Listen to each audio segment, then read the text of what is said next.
So what's up guys, I am BlackOpsAmazing, welcome back to another zombies video on the channel where today we are looking at some questions that you guys have been asking me in the comment section below to do with Easter egg storyline and everything on zombies. If you comment to enjoy today's video, as always, a like rating would be very much appreciated. Make sure you are subscribed to stay up to date with the latest content on the channel, and also click the little bell notification icon next to it as well. But with that out of the way, let's get straight into it. Here we go. So the first question of today comes from Yanni, and he says, who made the Gauntlet of Siegfried? PS, love your videos, keep it up. So we don't 100% know who made this weapon, but we can speculate by taking a look at it. So taking a look at the name of this weapon itself, Gauntlet means a strong glove with a long, loose wrist. Obviously, that is the glove part of this weapon, but then Siegfried was a legendary hero of Norse mythology, and was also one of the heroes in a German poem called Nibelungenlied. I don't know how you pronounce it, but it tells the story of the dragon slayer Siegfried, so Siegfried was a dragon slayer. So you can see that's where this weapon's name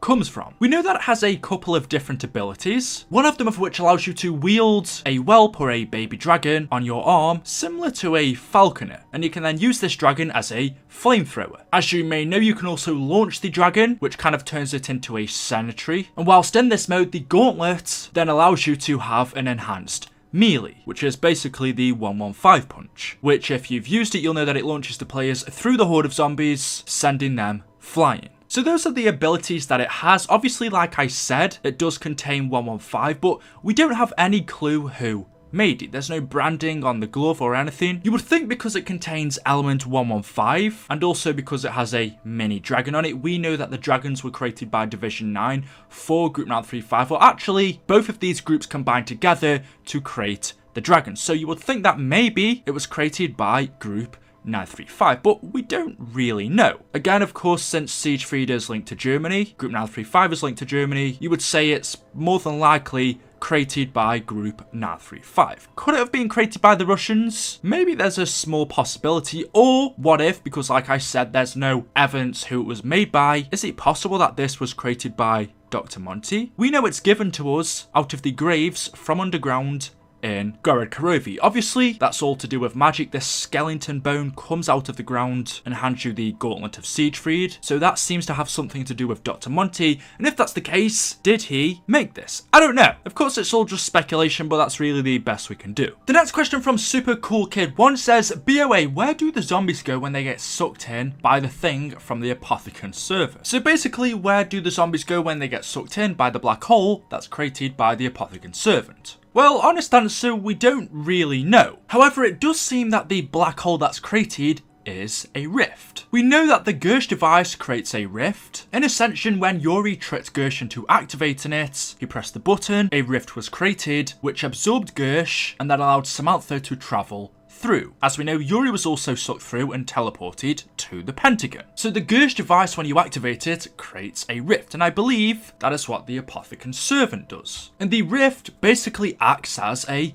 teleporter. So what happens to zombies when they get sucked in? Well, I would think they'd be teleported to another place, or like the Gersh device, it kills them. They don't travel to another location, simply when they go through they die, just like the zombies do when they get sucked into the Gersh device. I mean, since we know the Apothecon servant does have a link to the Apothecons, a link to the Dark Ether, is it possible they are teleported to the Dark Ether or something happens to them? I mean, I really don't know. It's again another question we can't answer. We don't have an answer for it. So it's just left for us to speculate, and that's all we can do. Dempsey says, hi, just want to ask you a question. Do you like the old Zombies crew or the new Zombies crew? PS, love your vids. So honestly, I like them both. When we were first introduced to the Primus characters, I think I liked the older ones just that little bit more because they were more aggressive, they were a little bit funnier. The only character that I liked more from the Primus group was Takeo. Gotta admit, he was a bit lame before. But now that we've been with the Primus characters for so long, I think I like them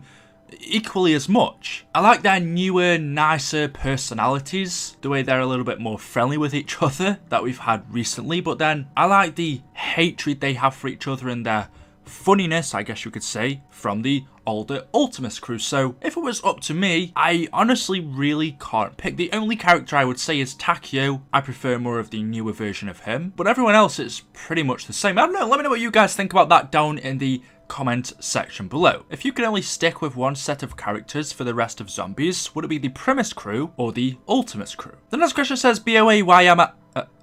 The next question says, BOA, in Mob of the Dead, why is PhD and Mule Kick on the deck? So if you weren't around during Black Ops 2, a perk that everyone was asking back for was PhD Flopper. Of course, the first time we ever had it was an Ascension in Black Ops, and I believe that was the best ever map that PhD could be used on. I believe PhD was made for that map. After that, it was still good, but not as effective as it was on Ascension. We later had it on Call of the Dead, Shangri-La, and finally on Moon, and that was the last time we saw it for a very long time. Now, of course, Moon was the last map for Black Ops 1. We then moved on to Black Ops 2, where we started out with Transit, and obviously, PhD isn't a good perk for Transit. It's not very useful. Of course, it's always good for the ray gun, but over time, as the ray gun became more and more, I wouldn't say useless, but not as effective, as we got better and better weapons, better wonder weapons, we had better upgrades for the Pack-a-Punch machine, there was just less of a reason to need a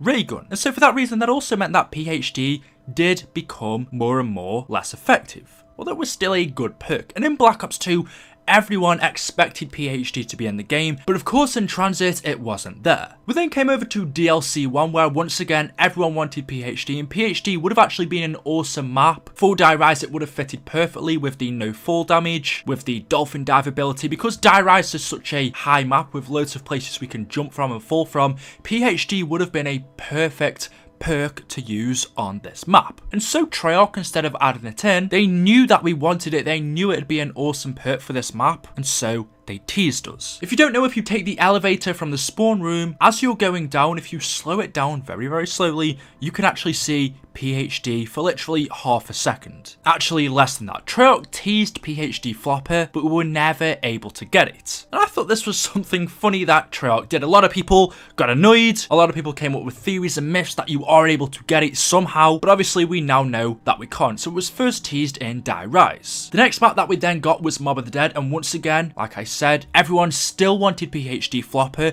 and Treyarch did the exact same thing. Instead of adding it into the game, they did, but in a teaser. They teased us by not only adding PhD Flopper, but also Mule Kick on the dock area as an unobtainable Easter egg. They just left it there for us to look at, to cry over, but we were never able to use it in these maps. They were just there for us to look at, to tease us, and that's the simple reason why we see both Mule Kick and PhD in Mob. But of course later on we did kind of get PhD Flopper as a persistent perk in Buried, and you can actually find it in Cell Block, so that wasn't too bad. And then you can also obtain it from the Wonder Fizz in Origins. The next question from another Tank Dempsey. What the hell's going on here? He says, BOA, why in the Moon loading screen do we see the perks Pack-a-Punch and the Thunder Gun? So I haven't actually really taken a look at the Moon loading screen on this channel, at least not this side of it anyway, where we have all of these little drawings, but we know the loading screens for Black Ops were kind of like comic strips. The loading screens were like pages of newspapers that we had to turn over for every map, and behind each loading screen was a teaser for the next DLC. But if we take a look at the original one that we got for Moon, we can just see loads of cool Easter eggs, cool little things that we have